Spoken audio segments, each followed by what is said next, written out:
तुम्ही चांदोली डॅम ऐकले, पण तुम्ही चांदोली गाव हे कुठं बघितलं नसणार आहे, किंवा चांदोलीला जाणारी बस पण आहे, पण इथं की नाही चांदोली गाव कुठं दिसत नाही. तर ॲक्च्युली हे चांदोली डॅमचे इथं की नाही हे जे गाव आहे की नाही मूळ चांदोली गाव, तर ही जनाईवाडी आहे. जनाईवाडी हे चांदोली बुद्रुक जे म्हणले ना, हे तसं बघायला गेलं तर मग मूळचं की नाही चांदोली गाव होते आणि तिथं आता जनाईवाडी. आणि या वाडीचं वैशिष्ट्य काय माहिती आहे काय, इथं आत्ता फक्त एक फॅमिली राहत्या, बाकी सगळे स्थलांतरित झाले, त्यांना विस्थापित केले गेले. पण फक्त एक फॅमिली आहे, एकच कुटुंब राहते तिथं, म्हणजे मुख्य कुटुंब एकच घर आहे आणि पूर्ण वाडीमध्ये. आणि त्या एका घरामध्ये सर किती कुटुंब आहेत?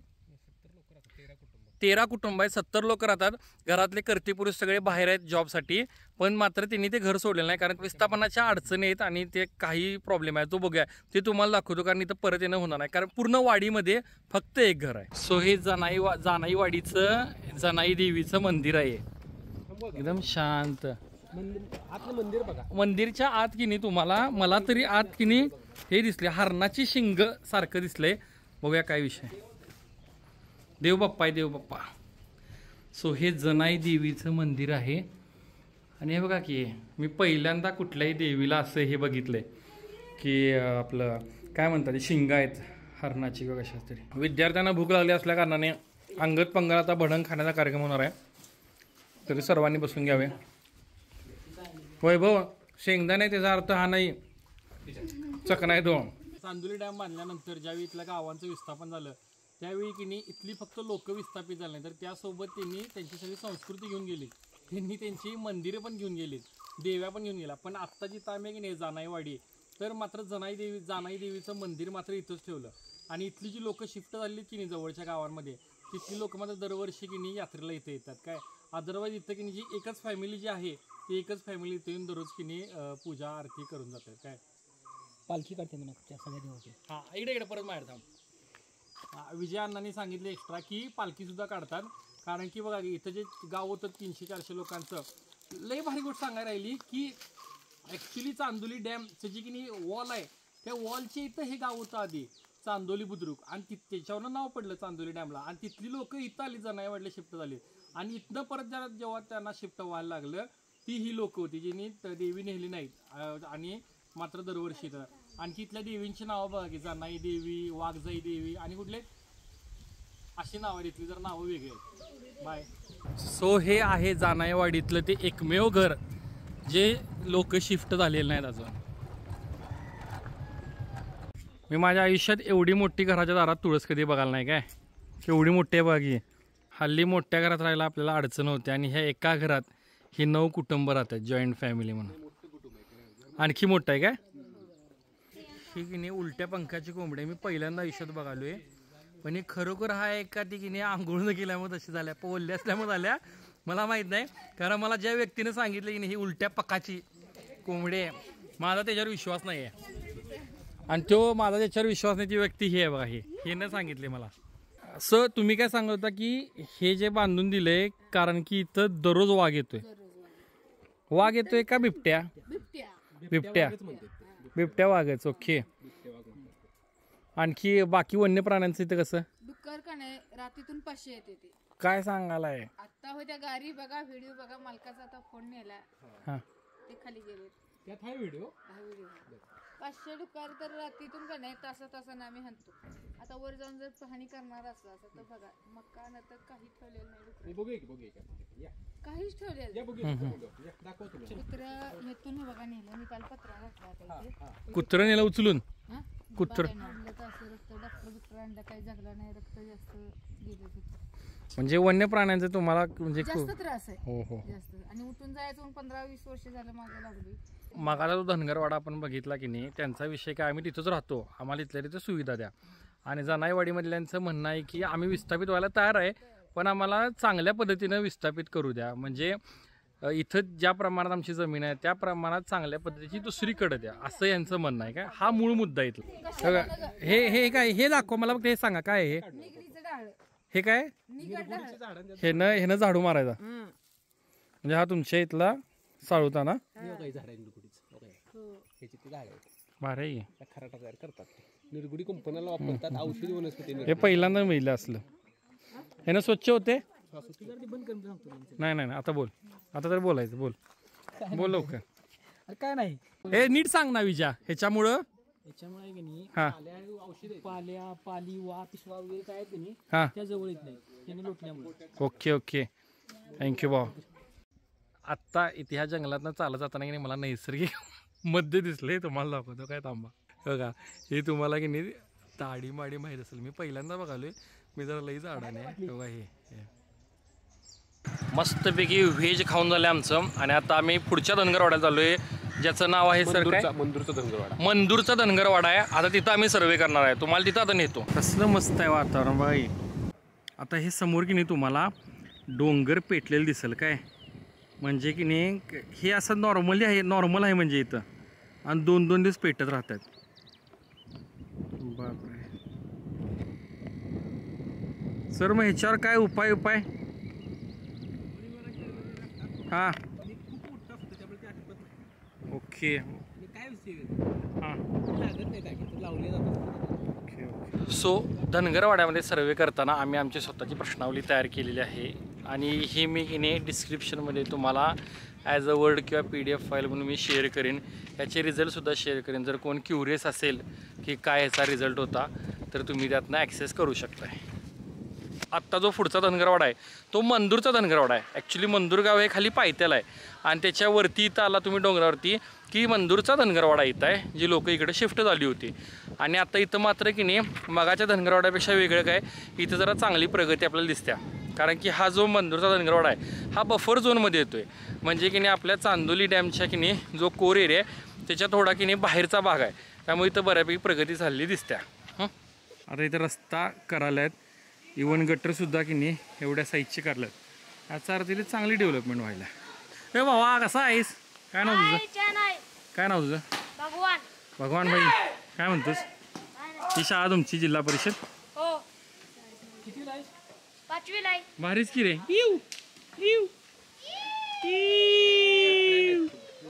आलो थांबा माहिती घ्यायला थांबा. मी यांचा सर्वे आत्ता घेतला आहे आणि ह्यातल्या प्रत्येकाला काय काय बनायचं आहे तुला काय बनायचं ह्याला क्रिकेटर बनायचं आहे. ही जी इच्छा आहे इथं की नाही ग्राउंड व्हावं. तुला काय बनायचं आहे पोलीस. मी एक ऑब्झर्व केलं की धनगरवाड्यात बऱ्यापैकी सगळ्यांना पोलीस ऑफिसरच व्हायचं आहे. बरं अभ्यास करता ना मोठं होणार ना. ओके बाय मामा. तुमच्या वेळेचा मंदूरचा धनगरवाडा आणि आत्ताचा तुम्हाला काय बदल वाटतोय. काही बदल नाही. आवड का होती म्हणजे जनावरापासून हां जनावर नाही जाण्यासाठी गाड्या गोडं नाही आणि तुमच्या गावात एक ST ची एक पण फेरी होत नाही. ST ची एक पण फेरी होत नाही. ST बघायलाच भेटली नाही. मग एवढा चांगला रस्ता कशाला करायला. आता येईनच झाली ST तर एक आपलं खाजगी आहे. बर ठीक आहे. आणि बिबट्या रस्त्यावर वगैरे जातोय कळलं रस्त्यावर रोजचा येतोय संध्याकाळचा. नातवंडांनी काय करावं असं वाटतं तुमची काय इच्छा शाळा शिकावी काय व्हावं मोठेपणी डॉक्टर व्हावं. होय रे ए डॉक्टर नव्हतो तू डॉक्टर होणार काय काय म्हणतोय क्रिकेटर म्हणतोय काय करायचं चालते काय चालते ठीक आहे. हा पारंपरिक पोशाख आहे तुमचा होय बाकीचे असेच घालतात काय ठीक आहे चला थँक्यू मामा. कुठे जाऊन आला आजी आजी तुला विचारत त्यांना नाही कुठे चालला आजी जे आता माझ्यावर बोललीस की नाही तेच बोल. तुला काय वाटतं या धनगरवाड्याबद्दल. इथं बस अजिबात नाही आहे. मला वाटतं एखादी बस तर पाहिजे आणि दवाखाना तर पाहिजे कारण दवाखान्याशिवाय मला प्रश्न पडते लोक कसे राखतात. इथं आल्यावर आपल्या आयुष्याबद्दल कसं वाटतं तुला. खूप खूप आपण सुखी समाधानी आनंदी खूप म्हणजे खूप बघण्याचा दृष्टिकोन बदलतोय ना आयुष्यात खूप. मग आता तोंड पाडून फिरत जाऊ नकोस. होय नाही हो विजय हां हे विठ्ठल रुक्मिणी मंदिर एक दिसले मला इथं की नाही. प्रत्येक ठिकाणी एकतर मंदिर आहे नाही भावा मस्त आहे निवांत.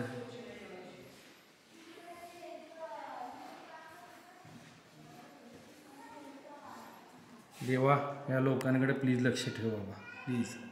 हे बहिणीवर चिडलाय का चिडलाय दीदीवर का चिडलायस काय म्हणाला सांग की. बघ ती रडाल्या काय झालं सांग काय झालं म्हण की तिनं खाऊ दे म्हणून ती चिडल्या. ते दिदी अगं ते तुझा भाऊ आहे, तू खावं म्हणून म्हणतोय तो. भावांचं प्रेम हे असं असते नाही, भावांचं प्रेम बहिणीला म्हणजे खा नाही तर मारी म्हणते. अरे अपूर्वा आणि कोमल, अपूर्वा हाय, अपूर्वा हाय, कोमल मागची कोमल होय. मंदूरच्या धनगरवाड्यात प्रॉब्लेम काय आहे की मला कॉलेजच्या विद्यार्थ्याचा सर्व्हिस घेता आलेला नाही, कारण इथं कॉलेजचे विद्यार्थी कोणच नाही आहेत, एक पोरगं मिळालेलं नाही आणि जे शिकले आहेत की नाही ते सगळे बाहेर आहेत. त्यामुळे मला शाळेचे विद्यार्थी मिळाले, पण माझ्याकडे जो हे होती कॅटेगरी ती मला भेटलीच नाही आहे, कारण ऑपॉर्च्युनिटीज नाही हो इथं. 10वी नंतर बाहेर पडतात शक्यतो मुंबई पुण्यासारखे. 10वी नंतरच बाहेर पडायला सगळे बाहेर जायला. बरोबर विजय. हे मुस्कान, हाऊ वॉज युअर एक्सपिरियन्स या धनगरवाड्यात, कसं वाटलं? दिली नाही लोकांना. नाही दिली तुझ्याकडे कुठलं कॅटेगरी आहे? शेती आणि पशु. आता ह्या रोडच्या शेवटपासनं ते की नाही हे इथंपर्यंत हे एवढाच मुख्य रस्त्याला धनगरवाडा आहे. बाकी मग ही अशा आतल्या बाजूला घरं वगैरे दिसतात काय, आणि हे सोलरचं बसवलं लाईटचं. इथे ही एकच चांगली गोष्ट आहे की रस्त्याला तुम्हाला की नाही लाईट तरी आहे रात्रीचं, हे एक प्लस पॉईंट आहे. आता पुढचा पॉईंट म्हणजे आम्ही चाललेलो आहे विनोबा ग्रामला, आणि त्याची स्टोरी इंटरेस्टिंग आहे. ऑब्व्हियसली नावावरनं लक्षात आलं असेल विनोबा भावेंशी रिलेटेड आहे. मी तिथं गेलो तुम्हाला सांगतो काय. सो हे विनोबा ग्राम जे आहे ना, इथं की नाही मला एक कॉन्क्रीटचा रस्ता दिसला आहे. ही चांगली गोष्ट काय माहिती आहे काय, आपला डांबरी रस्ता प्रत्येक पावसाळ्यात वाहून जाऊ शकतो, पण अशा ठिकाणी चांगला रस्ता वाचला म्हणून हा कॉन्क्रीटचा आहे काय, ही एक चांगली गोष्ट आहे. दुसरी गोष्ट म्हणजे ह्याला विनोबा ग्राम हे नाव काय, तर विनोबा भावेंनी ज्यावेळी भूदान चळवळ चालू केली होती त्यावेळी त्यामध्ये ह्यांना की नाही ही जागा मिळाली होती काय, आणि त्यामुळे मग इथं की नाही जे गाव वसलं ह्याला नाव आहे विनोबा ग्राम असं नाव आहे. इथली लोकांची जी मला एकंदरीत की नाही राहणीमान परिस्थिती हे आत्ता जे वरती जो मंदूरचा धनगरवाडा होता ह्याच्यापेक्षा तरी चांगली वाटली, कारण की नाही सरांचं पण हेच म्हणणं आहे की जी खालच्या बाजूला राहतात ना त्यांचं थोडं आयुष्य निवांत असते, जसं वर जाईल ना तसं त्यांचं आयुष्य थोडं खडकाळ होत जाते. याचं एक्सप्लेनेशन पण गमतीदार आहे की जसं तुम्ही वर जाल ना तसं झाडांचं प्रमाण थोडं कमी होतोय, पाण्याचा सोर्स कमी होतोय, हे त्याच्या मागचं एक रिझन असू शकते असं सरांचं म्हणणं आहे. हां सांगा की तुम्ही सांगा व्यवस्थित. हे म्हणजे कसं झालं, पूर्वी आम्ही मिरगजवाडीत होतो का नाही, त्यांना आम्हाला विनोबा भावे कत्ते गुरुजी होते, कत्ते गुरुच्या बरोबर. हां त्यांच्याबरोबर त्यांनी ते मोहर लागून ते इथं गाव आमचं स्थापन केलं. म्हणजे फारीट आणि या गाडी ह्याचं नाव काय, ऍक्च्युअल नाव काय ह्याचं या जागेचं? विनोबा ग्राम. नाही विनोबा ग्रामच्या आधी कोकणीवाडी काय म्हणला? कोकणवाडी बी म्हणते आता विनोबा ग्राम बी म्हणतात. कोकणी का कोकणे? कोकणी आम्ही म्हणजे मराठी कोकणी. मराठी कोकणी आहे. मग भाषा आपली मराठी आहे का कोकणी आहे? मराठी आहे. मराठीच आहे. तुम्हाला आवडते इथं राहायला? आवडतं, जंगलात आवडतं. चांगलं वाटते. तेव्हा खाला आता काही उठून गेलेले ते बघा की काय त्यांचं हाल उरले. हो. त्या कायला अजून एका गावाला जमिनी मिळालेल्या नाहीत, अशी रोजगार करून खाते ते. सण तेच नाही आला तर कधी माहिती नाही. तुम्हाला ते चांगलं वाटते? मस्त वाटतं, आनंदी आहे. आनंदी आहे. खाऊन पिऊन आपला आनंद. बघा हे डोंगर दिसतोय आता की नाही तुमचं हे विनोबा ग्राममध्ये तरी किती लोकसंख्या अंदाजे? आमची इथं धनगरवाडा हुंबरा म्हणजे 200-250 हुंबरा आहे. 200. धनगरवाडा सोडून का धरून? नाही आमचं वेगळं आहे त्यांचं वेगळं. म्हणजे आमचं गाव पहिलं आमची सुरुवातीला आमचं गाव स्थापन केलं विनोबा भावे. म्हणजे फार ताप द्यायला लागलं, इथं दांडगाव्यानं घरं बांधली का नाही, ताप द्यायला म्हणलं मी स्थापन करतोय गाव, माझ्या नावचं हे गाव, माझं नाव निघालं पाहिजे, माझं नाव राहिले पाहिजे, म्हणून मी त्यानं विनोबा भावे म्हणून विनोबा ग्राम नाव ठेवलं. इथं इथल्या मुलांना कामाला बाहेर जावं लागत असेल? मुंबई शिवार काय आहे, मुंबई शिवार नाही. शेती आपली कुठे नाचणी वरी हेच. पण असं व्यापार करता येईल असं नाही शेती? नाही व्यापार, पण व्यापार करता येते त्याच्यापेक्षा आम्ही खाऊन पिऊन सुखे. दादांनी पाणी आणलं. याचं नाव काय म्हणला? साहिल ना? हो साहिल.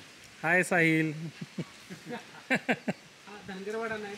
नव्हे का? किती भारी आहे बघा. इथं भांडणं होऊ नये म्हणून प्रत्येकाला त्यावेळी की नाही इक्वल जागा दिल्या, सगळ्यांना 2-2 गुंठे घरं बांधायला दिल्या, म्हणजे कोणाच्यात वादच होऊ नये. चला मामा बाय. चला साहिल बाय. बाय साहिल. दुसरा धनगरवाडा पण सर्वे झालेला आहे, पण आज एक लई वाईट गोष्ट बघितली. म्हणजे तिथं आम्ही आत्ता गेलो की नाही त्या घरात एक लहान मुलगी पाण्यात बिस्किट घालून खात होती. हे म्हणजे आमच्या पोरींना सुद्धा एवढं वाईट वाटलं की नाही, ही गोष्ट म्हणजे लई वाईट वाटते. जाऊ सोडा विषय. आता बघू वेळ झाला आहे, तिसरा धनगरवाडा होतोय का बघूया, नाही तर बहुतेक आम्ही कोल्हापूरला निघतोय. काय बघा ट्रॅव्हल्स नंबर 1, 2, मागं 3, 4, 5 हे एवढे ट्रॅव्हल्स नाही, आहे अजून आहेत ट्रॅव्हल. आहेत कारण इथल्या लोकांचं स्थलांतर झाले ना बऱ्यापैकी मुंबईला रोजगारासाठी, त्यामुळे याला सगळे डेली लागते. हा डेलीचे त्या चांदोली मुंबई बापरे, डेली सर्व्हिस. डेली आहे चांदोलीपासून मुंबई. आता शेवटचा धनगरवाडा हा राघूचा वाडा आहे आणि इथं लग्न चालू आहे, त्यामुळे इथलं काय मी घेत नाही शूट डॉक्युमेंटरीमध्ये. आत्तापर्यंत झालं बास करूया आणि आपण कोल्हापूरला जाऊयात आणि तुम्हाला काय काय झालं सांगतो. शेवटच्या धनगरवाड्यातला सुद्धा की नाही सर्वे झाला आहे. इथं जरा मला लिटरली असं डिस्टर्ब झाल्यासारखं झालं आणि इथं अक्षरशः की नाही टॉयलेटची काय सुविधा नाही. सगळ्यांना असं की नाही उघड्यावर जायला लागते आणि हे लय वाईट वाटते. पण असं पण नाही की इथं काही कामं झालेली आहेत, कामं तशी भरपूर झाल्या आहेत, पण अजून पण यांच्यापर्यंत की नाही पोचून चांगलं काम करता येऊ शकते. आता आम्ही घरी निघतोय कोल्हापूरला, फक्त आमच्यातल्या प्रत्येकाचा अनुभव कसा होता की नाही हे तेवढं मी की नाही सगळ्यांचं घेतो. आणि आता आम्ही कोल्हापूरला निघालोय कारण वेळ होणार, परत 2 तास लागतात प्रवासाला. चलो बाय बाय. धनगरवाड्यावरती भेट दिल्यानंतर एवढंच जाणवते की आपलं आयुष्य खूप सोयीचं आहे. जर मला तिथे काही सुधारणा करायच्या झाल्या तर तिथे ॲटलिस्ट बसच्या फेऱ्या तरी वाढवल्या पाहिजेत, जेणेकरून विद्यार्थ्यांना शाळेला जाता येईल व रोजगार करणाऱ्या व्यक्तीला तिथपर्यंत पोहोचता येईल. जेव्हा मी धनगरवाड्यांना भेट दिली तेव्हा मला फारसं वेगळं काय जाणवलं नाही, कारण मुळातच मी खेड्यात राहते, त्यामुळे ती आपुलकी आपोआपच मला जवळची वाटली. आणि मला जर तिथं काही सुधारणा सुचवायची असेल तर मी हे सांगेन की तिथं गाव पातळीवर रोजगाराच्या संधी त्या लोकांना उपलब्ध करून देण्यासाठी प्रयत्न व्हावेत. धनगरवाड्याला भेट देऊन आल्यानंतर तिथे गेल्यानंतर असं जाणवलं की तिथले लोक हे नैसर्गिक जीवन जगत आहेत आणि ते माझ्या स्वतःच्या विचारांशी फार मिळतं जुळतं आहे. पण आपण जेव्हा आपल्या प्रॉब्लेम्सचा विचार करतो तेव्हा असं वाटतं की आपण असं म्हणतो की आपल्या जीवनात खूप प्रॉब्लेम्स आहेत, पण तिथं गेल्यानंतर जाणवतं की आपले प्रॉब्लेम्स हे काहीच नाहीत, त्यांचे प्रॉब्लेम्स खूप आहेत. मला जर डेव्हलपमेंटच्या काही डेव्हलपमेंट सुचवायच्या असतील तर असं वाटतं की तिथे प्राथमिक रुग्णालय आहे पण तिथे पूर्ण वेळ डॉक्टर्स नाही आहेत, तर मला वाटतं की तिथे पूर्ण वेळ डॉक्टर असले पाहिजेत. आणि दुसरं म्हणजे तेथील जी लहान मुलं आहेत, जर NGO असतील किंवा सोशल वर्क करणाऱ्या काही संस्था असतात तर त्यांनी तिथं जाऊन त्यांच्यासाठी काही वर्कशॉप्स घ्यावीत आणि त्यांना म्हणजे सुचवावं की कोणत्या क्षेत्रात गेलं पाहिजे, काय केलं पाहिजे. धनगरवाड्याला भेट देऊन आल्यानंतर मला जी गोष्ट जाणवली सांगतो की आयुष्य जगायला की नाही लय काय लागत नाही. मी तिथे एक बघितलं की आपल्याला ज्या बेसिक गोष्टी वाटतात त्या पण यांच्याकडे आहेत, पण त्या आजींच्या चेहऱ्यावरती एक स्माईल होती, म्हणजे ते खूप खुश आहेत.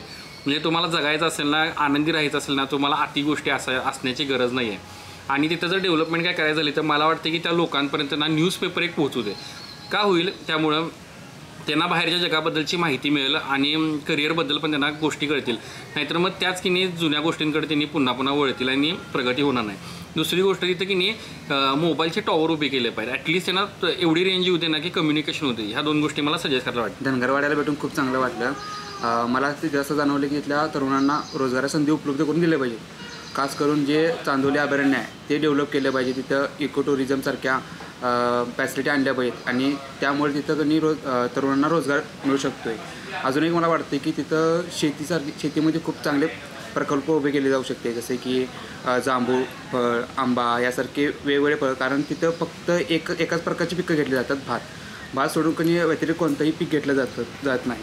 मग मला असं वाटतं की इथल्या तरुणांना किंवा शेतकऱ्यांना वेगवेगळ्या फळांची किंवा आता जे मार्केटमध्ये आहेत वेगवेगळे फळे म्हणा त्यांचे की उत्पादन घ्यायला त्यांना हे केलं पाहिजे, मोटिवेशन केलं पाहिजे. एक गोष्ट सांगायची राहिली की तुम्हाला असं वाटलं की मग इथं काय प्रगती झाल्या का नाही, तसं काही नाही आहे. इथं मी तुम्हाला व्लॉगमध्ये आधीच दाखवलं की धैर्यशील माने यांच्या फंडातून आत्ता तिथं काम झालं आहे, कॉन्क्रीटचा रस्ता झाला आहे.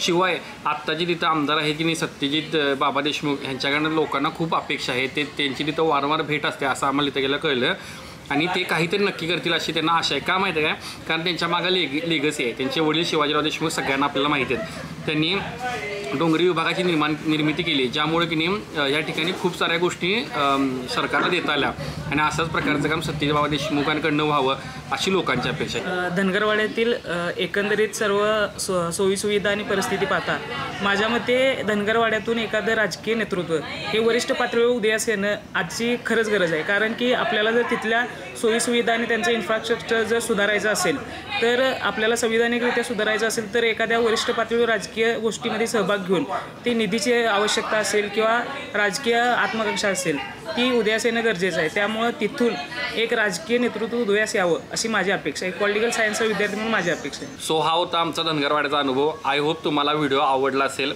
आपणच भेटूया पुढच्या व्लॉगमध्ये लवकरच. पण त्याआधी मला काही लोकांचे आभार मानायचे आहेत. सगळ्यात पहिला डिपार्टमेंट आमचे हेड प्रकाश पवार सर यांचे आभार मानायचे आहेत, कारण त्यांनी आम्हाला हा प्रोजेक्ट सुचवला आणि आम्हाला त्यांनी पुश केलं की तुम्ही जावा तिथे व्हिजिट करा, तुम्हाला नवीन काहीतरी शिकायला मिळेल. त्यामुळे थँक्यू प्रकाश पवार सर. डॉक्टर प्रकाश पवार सर. त्याच्यानंतर मला दुसरं थँक्यू म्हणायचं आहे डॉक्टर कर्णराज नंदिवे यांना, कारण पूर्ण त्यांनी आम्हाला स्पॉन्सर केलं. आम्हाला पेट्रोलपासून खाण्यापर्यंत सगळे पैसे आम्हाला आमचे डॉक्टर कर्णराज नंदिवे यांनी स्पॉन्सर केला हा पूर्ण प्रोजेक्ट. त्यामुळे सर खरोखर मनापासून थँक्यू. मालक आपल्या आभारी आहे मी. आणि सगळ्यात शेवटी मला आभार मानायचे आहेत की जर्नलिस्ट सचिन करमाळकर सरांचे, कारण त्यांनी आम्हाला खूप गाईड केलं, प्रत्येक ठिकाणी स्वतःहून नेलं. आणि तुम्हाला खोटं वाटेल पण त्या माणसाला चांदोलीबद्दल जेवढी माहिती आहे तेवढी मला वाटत नाही कुणालाही माहिती असेल. आणि चांदोली या एरियाबद्दल त्यांची 2 पुस्तकं लवकरच प्रकाशित होणार आहेत. त्यासाठी सर तुम्हाला की माझ्याकडनं मनापासून शुभेच्छा. आय होप आजचा व्हिडिओ तुम्हाला आवडला असेल. भेटूया पुढच्या व्लॉगमध्ये लवकरच. तोपर्यंतसाठी टेक केअर. Bye bye. आपण रिकामा वेळ मिळाला की कसं वस्तू नाही मोबाईल वगैरे घेऊन ती बाई कसली निवांत बसल्या. हाय हाय हसा की.